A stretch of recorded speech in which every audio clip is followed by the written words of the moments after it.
Shock. During Christmas dinner at my son's house, I suddenly felt ill. Shaking, I went to the kitchen to drink some water and saw a strange jar with a liquid substance. When I read the label, I froze. Then I dialed 911, and that difference between a family celebration and the truth changed everything. Before we continue, please subscribe to the channel and let us know where you are listening in the comments.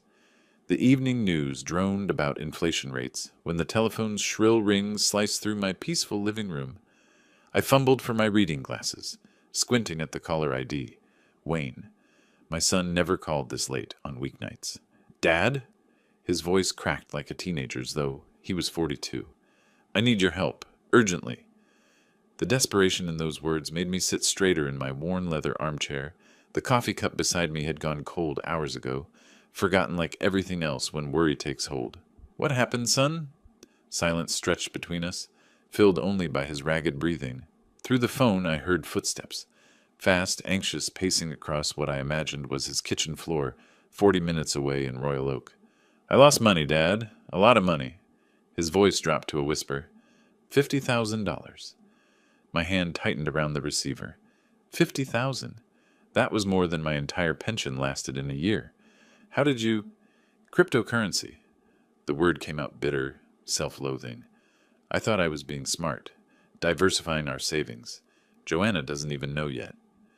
The mantel clock ticked steadily, marking seconds that felt like hours. On television, a weather reporter promised snow by Christmas. Normal life continuing while my son's world crumbled. Wayne, slow down. Tell me exactly what happened. More pacing. A chair scraped against tile. There was this investment opportunity. Digital assets, they called it. The returns looked incredible. 30% in 6 months. I used our emergency fund, our kids' college money, even borrowed against the house. My chest tightened. You mortgaged the house? Not the whole thing. Just a home equity loan. $25,000. His voice broke completely now. Dad, they're demanding payment. The creditors. They say if I don't come up with the money by January 15th, they'll start seizure proceedings. I stood up, my old knees protesting. The living room suddenly felt too small, the walls pressing inward. Through the bay window, Mrs. Chen's Christmas lights twinkled cheerfully across the street, a reminder that normal families were preparing for holidays, not financial disasters.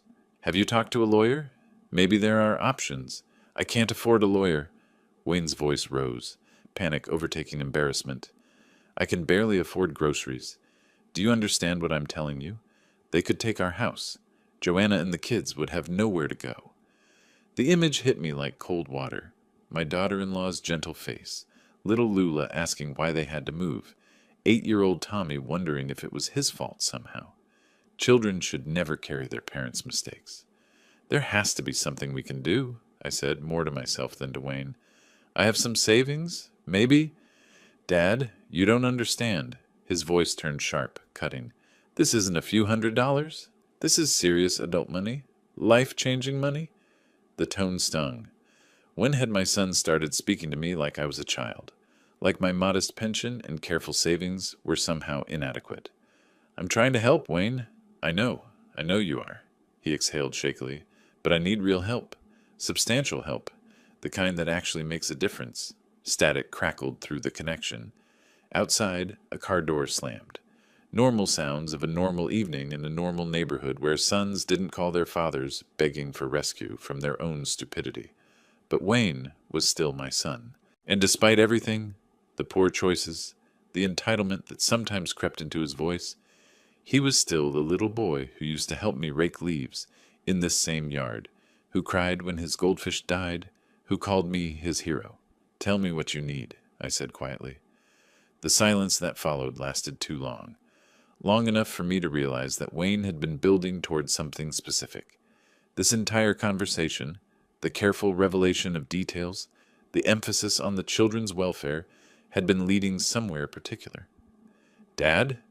Wayne's voice changed again, softer now, almost gentle. But underneath I caught something else, something that made my stomach clench with sudden unease. I'm here. There is one way you could help, one real solution that would fix everything. The way he said real solution made my blood run cold. I remained standing by my armchair, the phone pressed so hard against my ear it ached. Whatever Wayne was about to suggest, I already knew I wouldn't like it. What kind of solution? Well, he cleared his throat, and I could picture him running his free hand through his hair, like he'd done since childhood when planning something questionable. You know how you're always complaining about maintaining that big house? The heating bills, the roof repairs, the yard work? My grip on the receiver tightened. Wayne, what are you getting at? The house is worth at least $300,000 now, probably more with the way property values have been climbing. And you're there all alone, Dad. It's too much for someone your age. Someone my age? The words came out sharper than intended. I'm 68, not 98. But think about it practically. His voice took on that patient, explaining to a child tone that always made me want to hang up. You rattle around in 4 bedrooms by yourself. The maintenance costs are eating up your pension. And honestly, wouldn't you be happier somewhere smaller? Somewhere with less responsibility? I sank back into my chair, understanding flooding through me like ice water. You want me to sell my house? It would solve both our problems, Wayne said quickly, as if speed would make the suggestion less outrageous. You could buy a nice little condo, maybe one of those senior communities, with activities and meal plans. You'd have neighbors your own age, no more worrying about broken gutters or snow removal, and the leftover money would pay for your gambling debts. It wasn't gambling, Dad. It was investing. I shot to my feet again, rage building in my chest like steam in a kettle. This is my home, Wayne. This is where your mother and I lived for 37 years, where we raised you, where she died. Mom's been gone for 3 years. His voice turned cold, mechanical. She's not coming back because you keep her bedroom exactly the same. The cruelty of it hit me like a physical blow. I actually staggered, one hand reaching for the wall to steady myself. How dare you? I'm being practical. You're being sentimental about a building. A building? My voice rose until it echoed off the walls of this building, these walls that held every important memory of my adult life. This is where your mother planted her roses, where we had Christmas morning with you every year until you moved out, where she taught you to ride a bicycle in the driveway. And now it's just an expensive burden.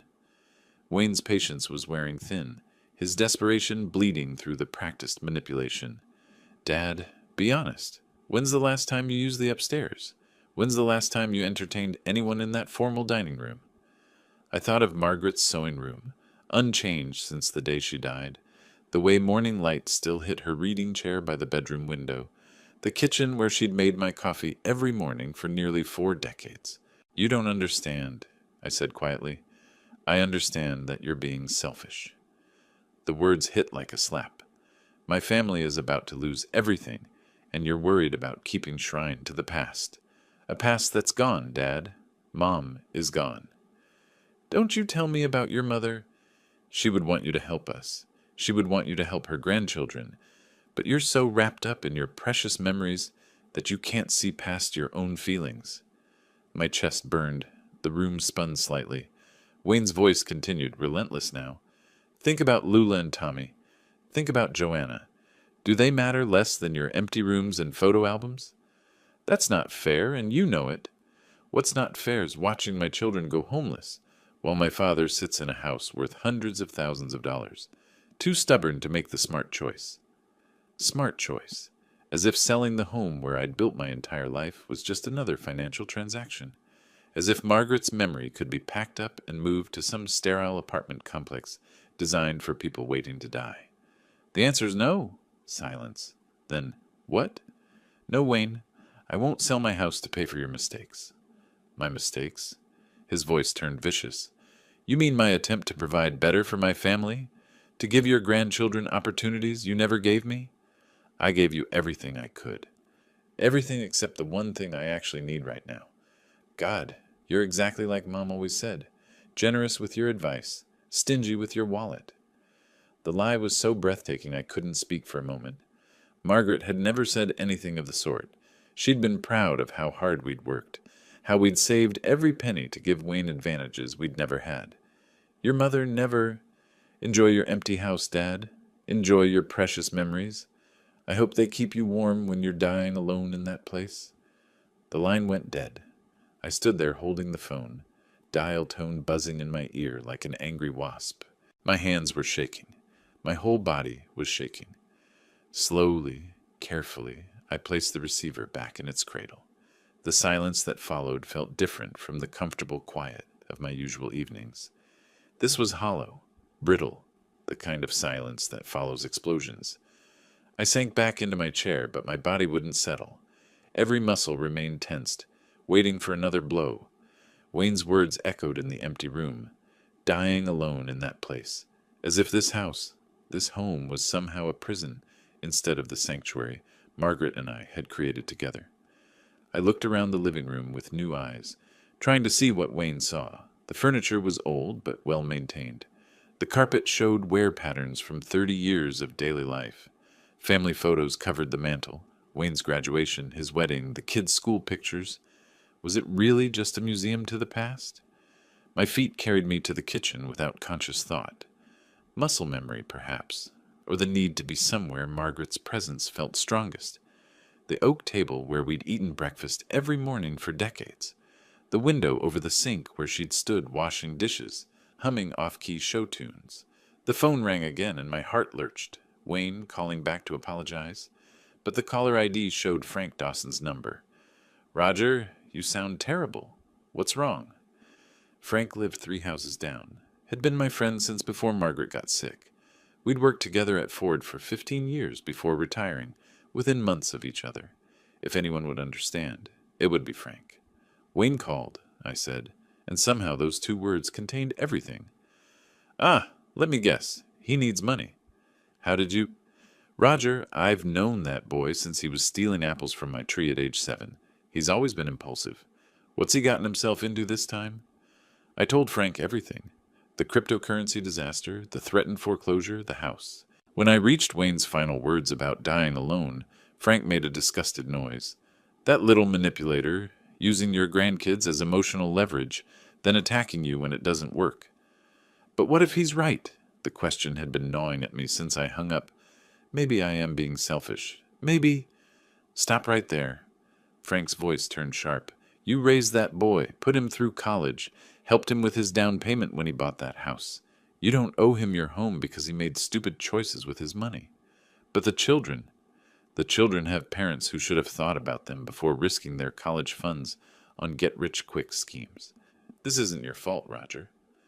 I pulled out a kitchen chair and sat down heavily. Through the window I could see Frank's porch light glowing. Funny how a neighbor could provide more comfort than your own son. He said Margaret would want me to help them.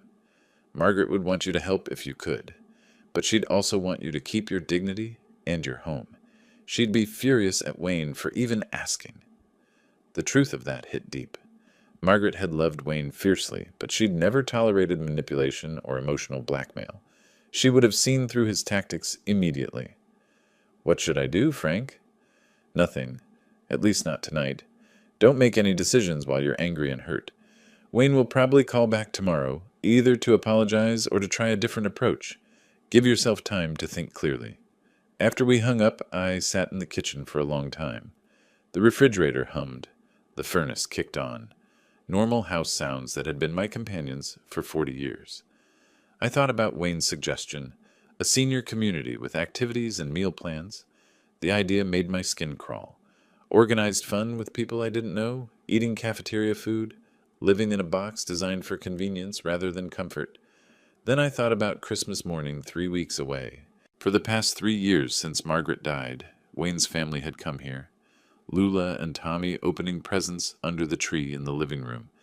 Joanna helping me prepare dinner in this kitchen. Wayne pretending to enjoy my coffee while secretly wishing it was stronger. Would this be the last Christmas in our home? Would Wayne's anger poison even that tradition? I pulled out the photo albums Margaret had so carefully maintained, flipping through pages of memories. Our wedding day, both of us so young and serious. Wayne's first steps on this kitchen floor, birthday parties in the backyard. Margaret in her garden, proud of tomatoes that grew bigger than baseballs. Every room in this house held pieces of our life together, not shrines to the past, as Wayne claimed, but foundations of who I was. How could I explain that selling this house would be like selling my own history? Frank was right about one thing. I shouldn't make decisions tonight. But as I closed the photo albums and turned off the kitchen light, I knew something had changed between Wayne and me. Something that might never heal completely. The boy who used to help me rake leaves had become a man willing to destroy his father's peace of mind for money. And I wasn't sure if forgiveness would come easily for either of us. Sleep had been elusive. I'd spent the night replaying Wayne's cruel words, Frank's wisdom, and my own hurt feelings.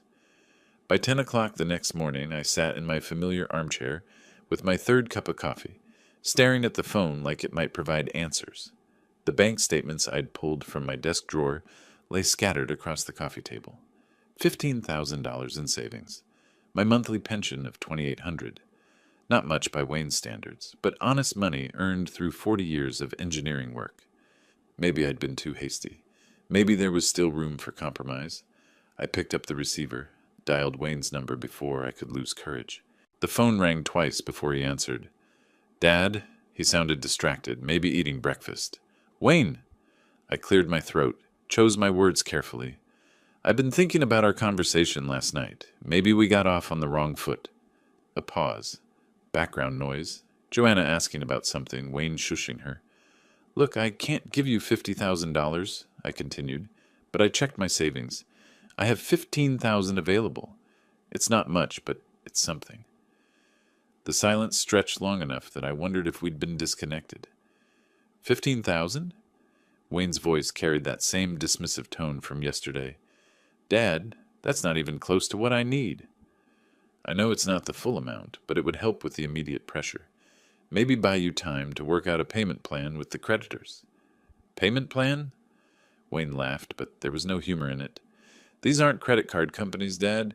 These are serious people who want their money now." I gripped the coffee mug tighter. "Well, what if I co-signed a loan? My credit is still good. Or maybe we could look into a partial refinance of my house." "Stop!" Wayne's voice turned sharp. "Just stop with the small-time thinking. I don't need a few thousand here and there. I need real money. Substantial money." 15,000 is substantial to me. That's exactly the problem. Your idea of substantial and reality are two different things. My chest tightened. "Wayne, I'm trying to help you." "No, you're trying to feel better about yourself while offering pocket change. Do you have any idea what $50,000 looks like? Your 15,000 is pathetic." The word hit like a physical blow. Pathetic. My life savings, carefully accumulated through decades of modest living, dismissed as pathetic by my own son. Maybe if you hadn't gambled away your family's security. Don't lecture me about responsibility from your ivory tower. You've been living off Dad's pension and Mom's life insurance for 3 years, rattling around in a house worth more than most people see in a lifetime. Your mother's life insurance barely covered her medical bills. The point is, you have options. Real options. You're just too selfish to use them. There was that word again. Selfish. As if wanting to keep the home where I'd built my entire adult life was somehow morally wrong. "I offered you what I could afford," I said quietly. "What you could afford without inconveniencing yourself. What about what I can afford? What about what your grandchildren can afford when we're living in our car? You're not going to be living in your car. How do you know? How do you know anything about what we're facing? You sit in your comfortable house with your comfortable pension, making comfortable judgments about other people's desperation."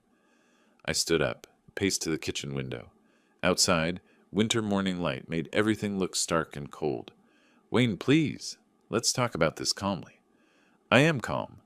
I'm explaining simple math to someone who apparently doesn't understand numbers. 15,000 doesn't solve 50,000 in debt. A co-signed loan doesn't help someone whose credit is already destroyed. Your little solutions are meaningless." "They're not meaningless to me." "That's because you don't understand the scale of real problems. You live in this bubble where 15,000 feels significant because you've never faced serious financial pressure." The unfairness of it stole my breath. I'd worked construction summers to pay for engineering school. Margaret and I had lived on soup and sandwiches for months when Wayne was born, saving every penny for his future. We'd driven the same car for 12 years, worn the same winter coats until they fell apart. "I faced plenty of financial pressure," I said. "Your mother and I." That was 50 years ago. Things are different now. Money is different now. If you don't have real money to offer, don't waste my time pretending to help. Real money. Everything else was apparently play money, monopoly money, not worth serious consideration. So unless I sell my house, I'm wasting your time? Finally, you understand. The line went dead. I stood there holding the phone until the dial tone became unbearable, then let my hand fall to my side. The receiver clattered to the kitchen floor. My coffee had gone cold. My hands were shaking again, and somewhere deep in my chest, something had broken that I wasn't sure could ever be repaired. The next 4 days passed in a haze of disbelief and growing clarity. I wandered through the house, touching Margaret's belongings, her reading glasses on the bedroom nightstand, her favorite coffee mug still in the kitchen cabinet, the quilt she'd made hanging over the living room sofa. Each morning I walked through her garden. The rose bushes stood dormant, their bare branches reaching toward gray December sky like arthritic fingers. This was where she'd spent her happiest hours, nurturing life from soil. Now everything lay sleeping until spring, except some things I was learning never wake up. By the third day, Frank knocked on my kitchen door. "You look terrible," he said, settling into the chair across from mine with his own coffee cup. "Feel worse." "Wayne again?" I told him about the second phone call, Wayne's dismissal of my life savings as pathetic pocket change. Frank listened without interrupting, occasionally shaking his head. "My brother-in-law was like that," Frank said when I finished. "Always saw family as a source of funding for his schemes. Started with small requests, 100 here, 200 there. Then it was thousands. Finally wanted us to mortgage our house for his restaurant idea." "What did you do?" "Said no. He didn't speak to us for 2 years." Frank sipped his coffee thoughtfully. "Best 2 years of our marriage, if I'm being honest." I stared out the kitchen window at the frost-covered bird bath Margaret had loved. But Wayne's my son. Wayne's a 42-year-old man who made 42-year-old choices. You didn't force him to gamble away his family's money. It wasn't gambling. It was investing. Frank raised an eyebrow. Potato, potato. Point is, his poor decisions don't create obligations for you. That afternoon, I sat in my study surrounded by legal documents, my will, insurance papers, the house deed. Margaret and I had been so careful with our finances, so deliberate about building security for our old age. We'd planned for medical emergencies, home repairs, even long-term care if needed. We hadn't planned for our son treating us like a bank to be robbed. I opened the will, read the section about Wayne's inheritance. Everything would go to him eventually. The house, the remaining savings, Margaret's jewelry. But eventually wasn't soon enough for Wayne. He wanted his inheritance now while I was still breathing. The realization hit like cold water. Wayne wasn't thinking of me as his father anymore. He was thinking of me as an obstacle standing between him and money. That evening, Frank called to check on me. "I keep thinking about something you said," I told him, "about family being a source of funding. Is that all I am to Wayne now?" "What do you think?" I thought about Wayne's tone when he'd called my savings pathetic, the casual cruelty when he'd dismissed 40 years of careful planning as meaningless, the way he'd hung up the moment I wouldn't agree to sell my house. "I think my son is gone," I said quietly, "and I don't know who this person is who's taken his place." "Sometimes people show you who they really are when they're desperate," Frank said. "Sometimes desperation just reveals what was always there." "You think Wayne was always this selfish?" "I think Wayne was always spoiled. You and Margaret gave him everything he wanted. College paid for, help with his house down payment, Christmas gifts for the kids every year. He's never had to face real consequences for poor choices." The truth of it stung. We had made things easy for Wayne, maybe too easy. "What would Margaret say about all this?" I asked. Frank was quiet for a moment. "Margaret would be heartbroken. But she'd also be furious at Wayne for treating you this way. She'd want you to protect yourself." After we hung up, I walked through the house one more time. Every room held memories of the family Wayne claimed I was being selfish to preserve. His first steps in the hallway, birthday parties in the dining room, Christmas mornings around the tree in the living room. But those memories were of a different Wayne, a boy who'd helped me rake leaves, who'd cried when his pet hamster died, who'd hugged me tight when I'd taught him to ride his bike. That boy had grown into a man who called his father's life savings pathetic. Standing in Margaret's sewing room, I made a decision. I wouldn't sell my house to fund Wayne's poor choices, but I also wouldn't let him destroy what remained of our relationship with his demands and manipulation. The next time Wayne called, I'd be ready with an answer that protected both my home and my dignity. I just hoped I'd have the strength to follow through. December the 21st arrived with the kind of bitter cold that makes bones ache. I was stirring soup for dinner when the phone rang, cutting through the kitchen's warmth like winter wind through an open door. Wayne's name appeared on the caller ID. My hand hesitated over the receiver, Frank's warnings echoing in my memory. 5 days had passed since Wayne's brutal dismissal of my help. 5 days of silence that had actually brought me peace. On the fourth ring, I answered. "Dad?" Wayne's voice sounded different, softer, almost uncertain. "I'm glad you picked up." I said nothing, waiting. "Look, I owe you an apology. A big one." He paused, and I could hear background sounds, Joanna moving around what sounded like their kitchen, the distant voices of children. I was completely out of line the other day. Stress makes people say terrible things, but that's no excuse. Still, I remained silent. Something felt rehearsed about his words, too carefully chosen. "Dad, are you there?" "I'm here." "I've been thinking about what you said, about taking things slower, finding other solutions. Maybe you're right. Maybe I was being too demanding. Demanding, that was one word for it. The thing is," Wayne continued, his voice warming with what sounded like genuine emotion, "Christmas is in 4 days. Joanna's been cooking all week, and the kids have been asking about Grandpa Roger. They want to show you their school projects, tell you about their Christmas list." Through the phone, I heard a child's voice, Tommy maybe, calling something about presents. Normal family sounds that tugged at parts of my heart I'd been trying to protect. "I know I hurt you," Wayne said quietly. "I know I said things that were cruel and unfair. But Dad, it's Christmas. Come to dinner. Let's be a family again." The invitation hung in the air between us. Part of me, the grandfather part, the part that remembered Wayne as a sweet child, wanted to accept immediately. But Frank's voice whispered warnings about manipulation, about people who only showed kindness when they wanted something. "I don't know, Wayne. Please." His voice cracked slightly.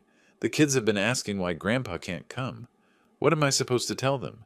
That adults sometimes say stupid things they don't mean?" The guilt was immediate and sharp. Lula and Tommy didn't deserve to suffer because their father and I couldn't get along.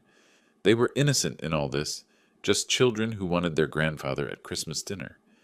Have you told Joanna about your financial situation?" A pause. "Some of it. She knows things are tight." "Not the whole truth, then, but maybe that was Wayne's choice to make." "Dad, I promise. No talk about money. No pressure about anything. Just family dinner. Just Christmas. The kids have presents for you. Little handmade things from school. Lula made you a clay mug in art class." A handmade mug. The thought of my granddaughter carefully shaping clay, thinking of me, nearly broke my resolve completely. "Joanna's making her famous prime rib," Wayne continued. "Remember how much you loved it last year? She's been planning the menu for weeks."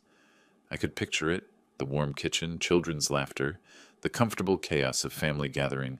It had been my favorite tradition since Margaret died, the one day each year when the house felt truly alive again.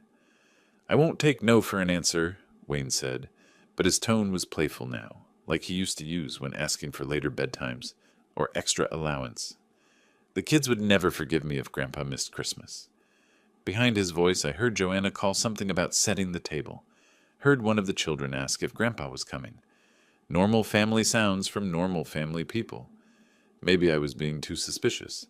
Maybe stress really had made Wayne say things he didn't mean. Maybe Christmas dinner could help us find our way back to each other. "What time?" I heard myself ask. 4 o'clock. And Dad? Thank you. This means everything to all of us. After I hung up, I stood in my kitchen holding the phone, watching steam rise from my forgotten soup. Something still felt wrong about Wayne's sudden change of heart, but the prospect of seeing Lula and Tommy outweighed my caution. 4 days until Christmas dinner. 4 days to decide whether I was making a terrible mistake. December the 22nd dawned crisp and bright, winter sunlight streaming through my bedroom windows like a promise.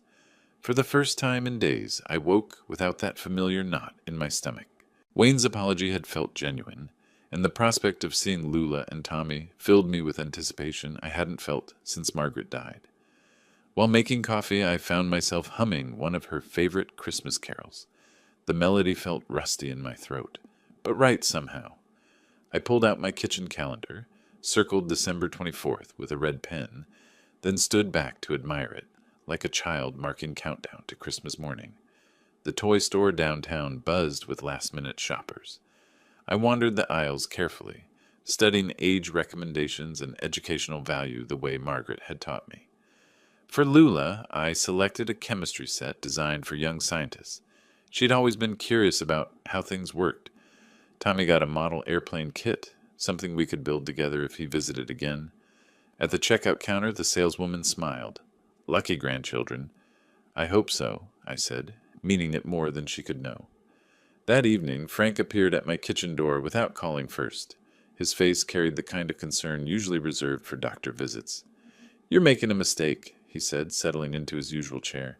"Nice to see you too, Frank." "I'm serious, Roger. Something doesn't smell right about Wayne's sudden change of heart." I poured him coffee, stirring my own thoughtfully.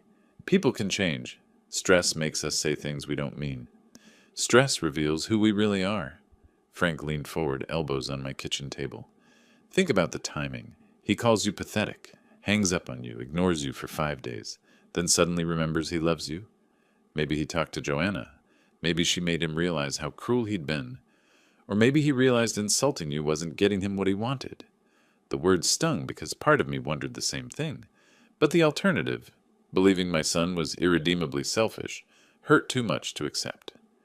"The children have been asking about me," I said. "Wayne told me so."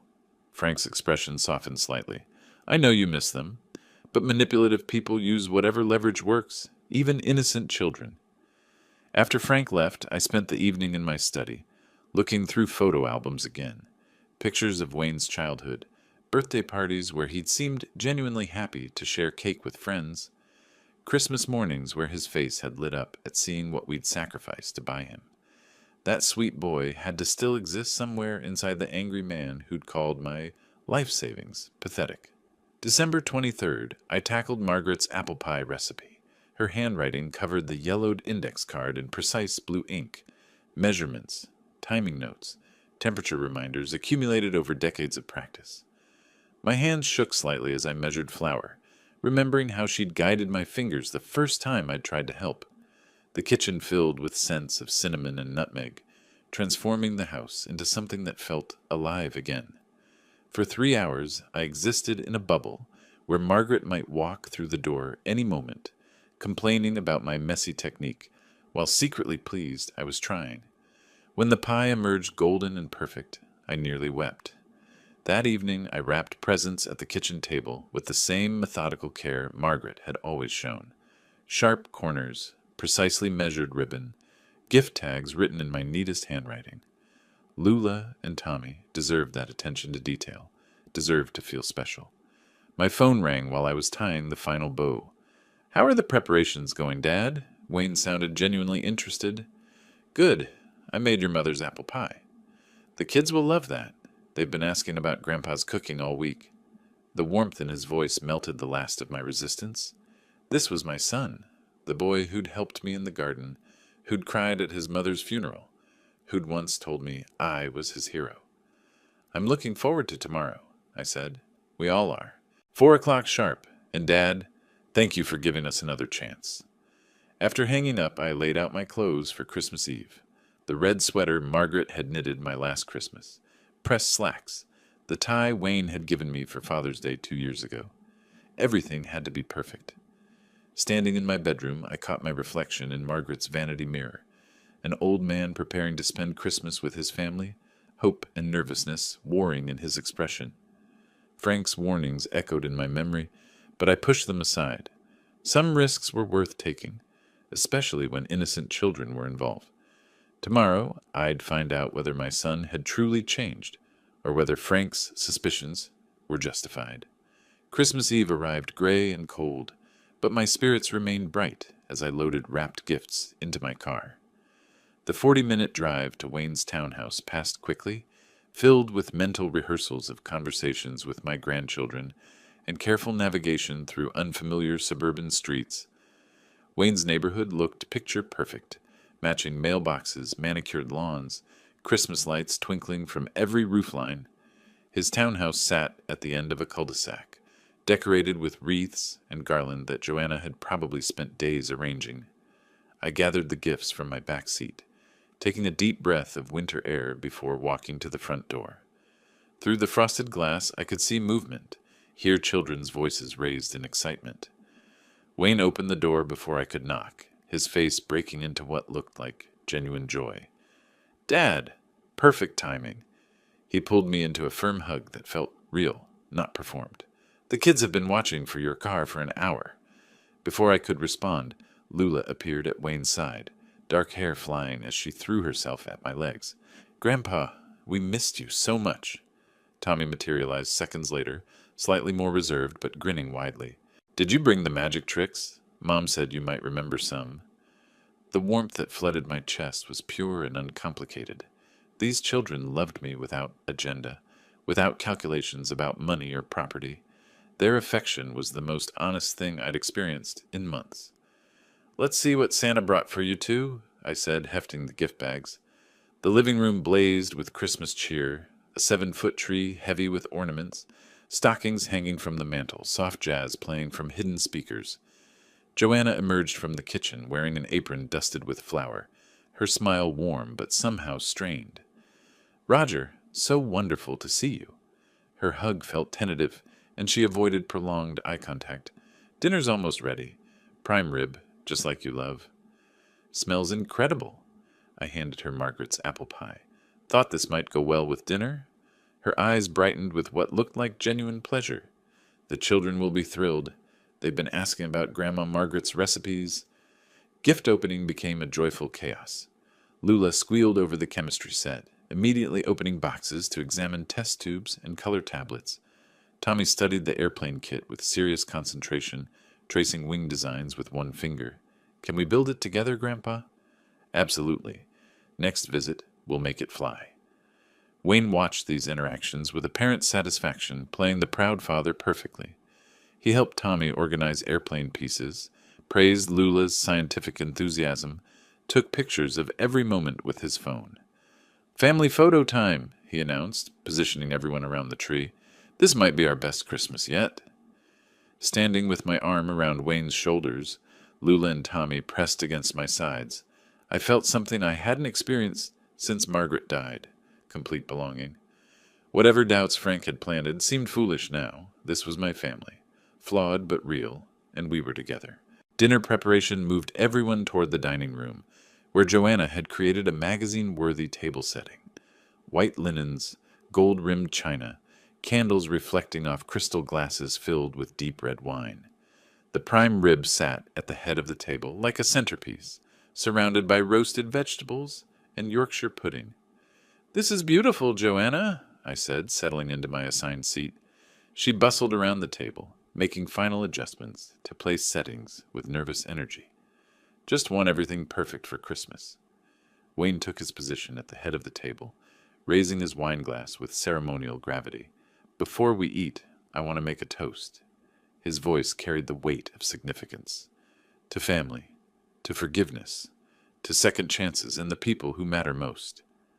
Everyone raised their glasses. Even the children had small portions of wine mixed with juice. The crystal caught candlelight, creating tiny rainbows across the white tablecloth. "To family," we echoed in unison. The wine was excellent, rich and smooth with hints of cherry. I savored both the taste and the moment, feeling grateful for Wayne's maturity in reaching out, for Joanna's hospitality, for my grandchildren's unconditional love. Around the table, conversation flowed easily. Tommy described his school's Christmas pageant. Lula explained her science fair project. Wayne shared funny stories from his office. Normal family interaction, the kind Margaret and I had dreamed of when Wayne was small. But as I reached for my water glass, something felt slightly off. A faint dizziness, like standing up too quickly after sitting too long. I blinked, attributing it to the wine and excitement of the evening. The conversation continued to flow around the table as I savored the moment of family unity. Wayne carved the prime rib with practiced skill while Joanna served vegetables, the children chattering about their Christmas morning plans. Everything felt perfectly normal, perfectly right. "Grandpa, do you want to see my clay mug after dinner?" Lula asked, bouncing slightly in her chair. "Absolutely. I hear it's a masterpiece." The wine had been stronger than I had expected, leaving me feeling pleasantly warm. Or maybe it was just the joy of being included again, of sitting at a family table where I was wanted rather than merely tolerated. I reached for my water glass, noticed my hand seemed slightly unsteady. Must be the excitement. My heart had been racing since I'd arrived, overwhelmed by the children's enthusiasm and Wayne's apparent transformation. "Dad, you look a little flushed," Wayne observed with what sounded like genuine concern. "Everything okay?" "Just warm. Joanna's cooking always makes me feel at home."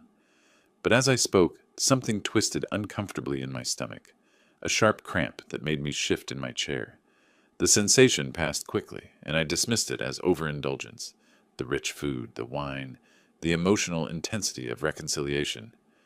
Tommy was telling a story about his teacher's pet rabbit when the room seemed to tilt slightly. I gripped the edge of the table, blinking to clear my vision. The candles appeared to blur, their flames stretching into golden streaks. "Are you sure you're all right, Roger?" Joanna's voice carried a note of anxiety that seemed disproportionate to my minor discomfort. "Just need some water." I tried to smile reassuringly, but my mouth felt strangely dry despite the wine. Wayne half rose from his chair. "Kitchen's right through there if you want fresh water. Take your time." The cramping in my stomach intensified, accompanied now by waves of nausea that made swallowing difficult. I pressed my hand to my forehead, feeling clammy sweat despite the room's comfortable temperature. Maybe I should... I started to stand, then sat back down abruptly as dizziness swept over me.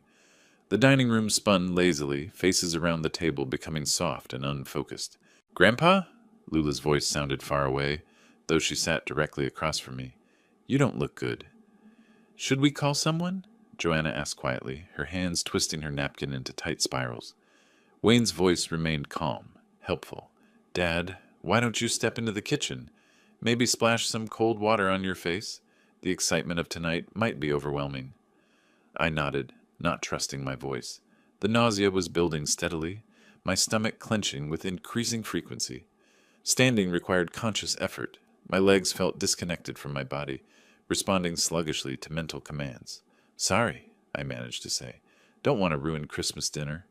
"You're not ruining anything," Wayne assured me, his tone perfectly balanced between concern and reassurance. "These things happen. Take all the time you need." The walk to the kitchen seemed to stretch impossibly long. I used the wall for support, my vision swimming as familiar Christmas sounds continued behind me. Children's voices, the clink of silverware against plates, Wayne explaining to Lula and Tommy that sometimes older people just needed rest. Each step required concentration. My breathing had become shallow, labored, as if the air itself had grown thick. The hallway walls pressed closer, the kitchen doorway wavering like a mirage. Behind me, I heard Joanna's voice, barely above a whisper. "Should we—" "He'll be fine," Wayne interrupted smoothly. "Just needs a moment to collect himself." But I wasn't fine. Something was deeply, fundamentally wrong with my body. My heart raced while my limbs grew heavy. My mouth tasted metallic, foreign. The comfortable warmth of family dinner had transformed into something cold and frightening. I reached the kitchen doorway, gripping the frame to steady myself. The room beyond looked different somehow. Shadows seemed deeper, surfaces more distant. Everything familiar had become threatening. The kitchen felt like stepping into a different world. Cool tile beneath my feet, harsh overhead lighting that made me squint after the dining room's gentle candlelight. I leaned against the counter, gripping the granite edge as another wave of nausea rolled through me. Something was seriously wrong. This wasn't excitement or wine or rich food. My body was betraying me in ways that felt foreign and terrifying. I turned toward the sink, seeking cold water, when movement by the kitchen table caught my eye. A small glass vial lay on its side next to Wayne's car keys, clear liquid still visible in the bottom. My vision blurred as I tried to focus on it, but the shape was unmistakable. Medicine bottle. Empty. The room tilted dangerously. I reached out blindly for support, my hand knocking against a mixing bowl on the counter. The ceramic shattered against the floor, pieces scattering across tiles like scattered thoughts. "Dad?" Wayne's voice called from the dining room. "Everything okay in there?" I stared at the vial, my mind working sluggishly through implications. Medicine. Empty. Wayne's keys. The wine toast. The careful timing. "Fine," I called back, my voice barely recognizable. "Just clumsy." But I wasn't fine. My son had poisoned me. The thought should have felt impossible, but it settled into my consciousness with horrible clarity. Wayne's sudden apology. The insistence on Christmas dinner. The toast to family. Joanna's nervous energy. The way Wayne had watched me drink. I fumbled for my phone, hands shaking so badly I nearly dropped it. The screen swam in and out of focus as I tried to dial 911.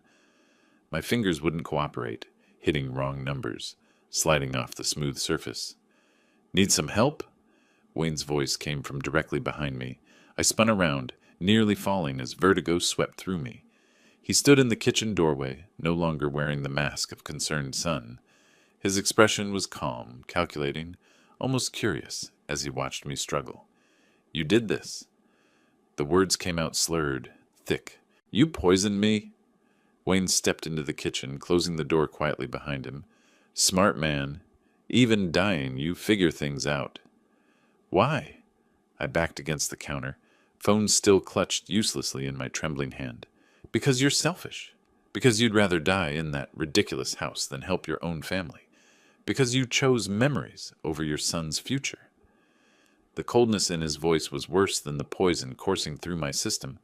This wasn't stress or desperation speaking. This was calculation, planning, murder.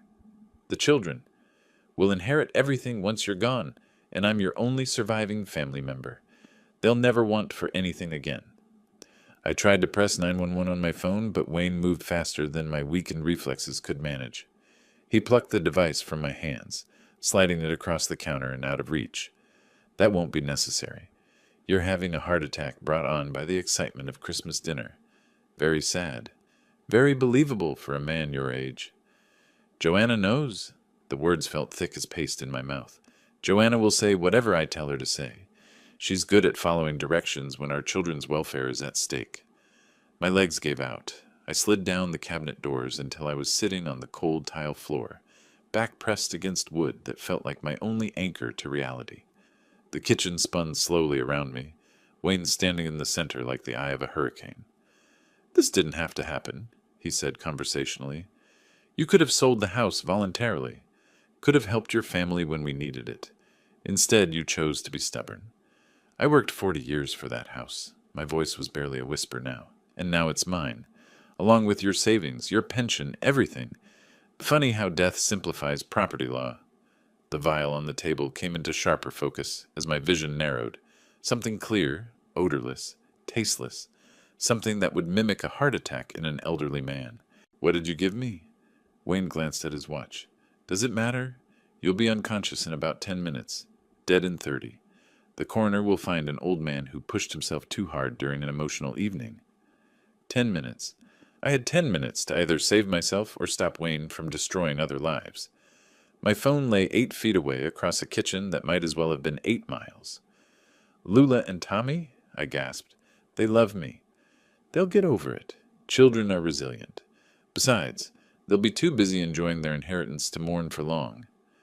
The casual cruelty of it broke something inside me that had nothing to do with poison. My son had become a stranger. No, worse than a stranger. A stranger might have felt guilt or hesitation. Wayne felt nothing but satisfaction at his own cleverness. But he'd made one mistake. He was talking instead of leaving. Pride in his plan was keeping him here when he should have returned to the dining room to establish his alibi. And I still had 6 minutes of consciousness left. The distant wail of sirens cut through the winter night like a blade through silk. I pressed the phone tighter against my ear, watching through the kitchen window as red and blue lights painted the suburban street in emergency colors. "They're here," I whispered to the dispatcher. "Police are outside." "Stay on the line, sir. The officers will want to speak with you directly." Heavy footsteps thundered up Wayne's front walkway. Sharp knocks echoed through the house, followed by authoritative voices calling Wayne's name. From the dining room came the sound of chairs scraping against hardwood, children's confused questions, Joanna's sharp intake of breath. "Police! Open the door!" Wayne's voice carried from the front hall, bewildered and increasingly panicked. "Officers, what's this about? It's Christmas Eve. My family's eating dinner." I heard the front door open, multiple sets of boots entering the house. Professional voices requesting identification, asking about household members, demanding to speak with Roger Harper immediately. "My father's in the kitchen," Wayne said, his tone shifting toward suspicion. "Is he all right? Has something happened?" The kitchen door swung open. 2 uniformed officers entered, followed by paramedics carrying medical equipment. The first officer, a woman with kind eyes and graying hair, approached me carefully. "Mr. Harper, I'm Officer Martinez. We understand you've been poisoned." I held up the small glass vial with trembling fingers. "Rat poison. Arsenic-based.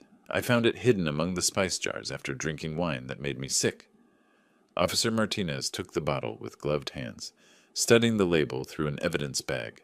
Her partner began photographing the kitchen, documenting the spice rack, the wine glasses still sitting on the counter. "The person who poisoned you, is he still in the house?" "My son Wayne. He's in the dining room with his family." The words felt surreal leaving my mouth. My son, the boy I'd taught to ride a bicycle, the man who just tried to murder me for inheritance money. From the dining room came Wayne's voice, rising in pitch, as understanding dawned. "Dad? What are you telling them? What's happening?" Officer Martinez spoke into her radio. "Need backup officers in dining room. Suspect present with potential hostages." "The children are innocent," I said quickly. His wife Joanna knew about the plan, but was threatened into compliance. "The kids know nothing." Paramedics began checking my vital signs, asking about symptoms and timing. Blood pressure cuff, pulse oximeter, questions about nausea and dizziness. Their efficient professionalism was reassuring. I was going to survive this. The kitchen door burst open. Wayne stood framed in the doorway, his face cycling through confusion, realization, and finally, cold fury. "You called the police on me? On Christmas Eve? In front of my children?" 2 officers flanked him immediately, hands resting on their service weapons. Wayne's eyes fixed on the evidence bag containing the poison bottle, and his expression changed completely. The mask of concerned son disappeared, replaced by something calculating and dangerous. "Wayne Harper, you're under arrest for attempted murder." Officer Martinez's voice was steady, professional. "You have the right to remain silent." "This is insane." Wayne's voice cracked with desperation. "I didn't poison anyone." He's confused, sick, making accusations. But his eyes told a different story. The careful calculation was still there, weighing options, looking for escape routes, or explanations that might work. "Anything you say can and will be used against you in a court of law." The handcuffs clicked into place with metallic finality. Wayne's face drained of color. As the reality hit him, his plan had failed completely.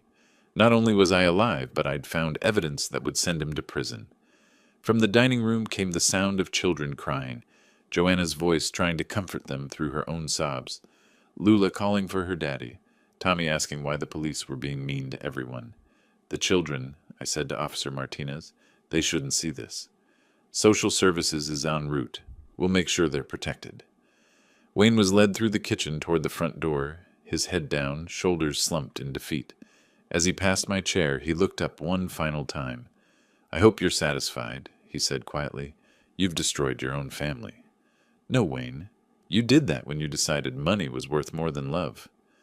The paramedics helped me to my feet, supporting my weight as we moved toward the ambulance waiting outside. Through the front window, I could see neighbors gathering on their lawns despite the cold, drawn by the emergency lights and police activity.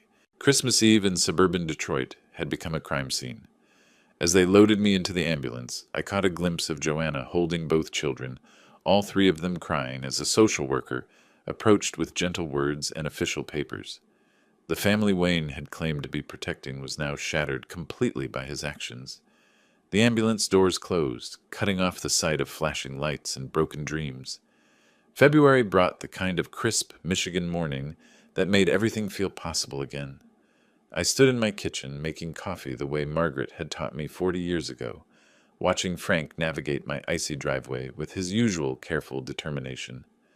The past 2 months had transformed my life in ways I never could have imagined.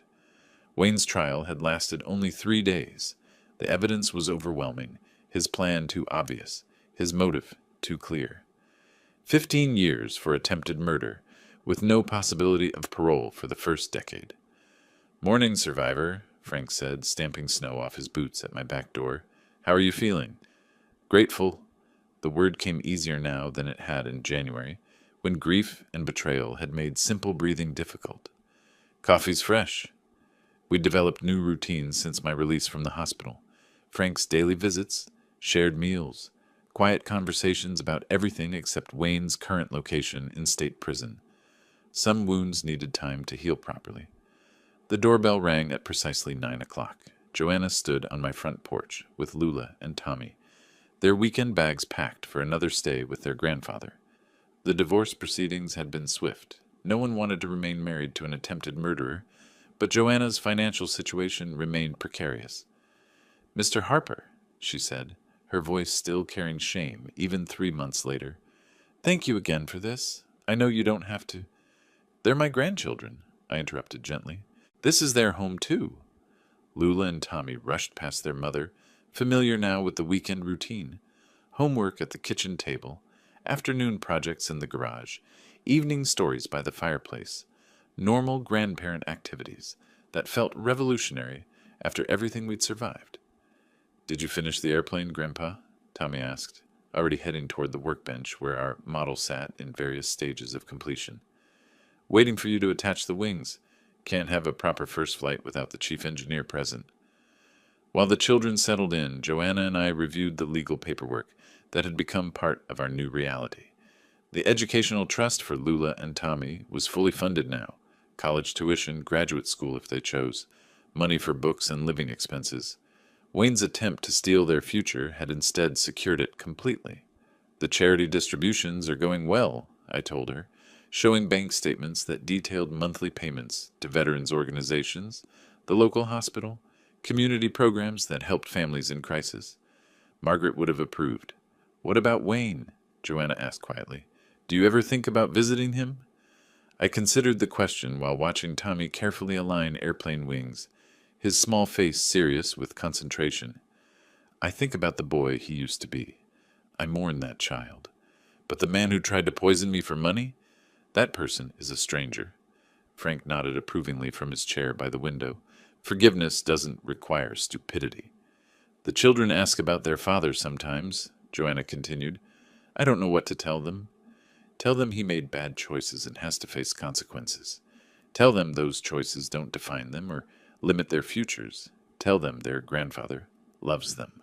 Later that afternoon, Frank and I worked in Margaret's garden while the children played in the backyard snow. Spring was still weeks away, but we were preparing beds for new plantings, clearing dead growth to make room for whatever would grow next. "You know what I've learned?" I said, resting against my shovel. "Wayne was right about one thing. I was living in the past, keeping this house like a shrine to Margaret."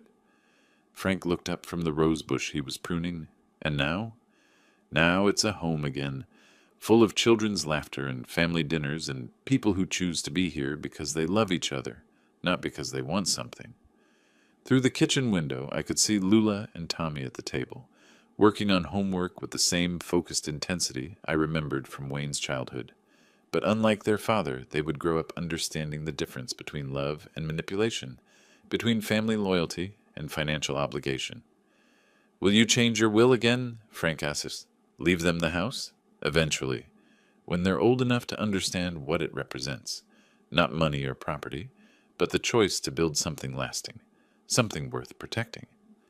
That evening, after Joanna collected the children and Frank returned to his own house, I sat in Margaret's chair by the living room window. The neighborhood was quiet, settled into Sunday evening routines.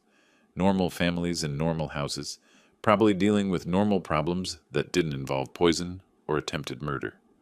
My phone rang. Frank, checking in before bedtime, as had become his habit. "Any regrets about not selling the house when Wayne asked?" I looked around the room where Margaret and I had celebrated 40 Christmases, where Wayne had opened presents as a child, where Lula and Tommy now felt safe and loved.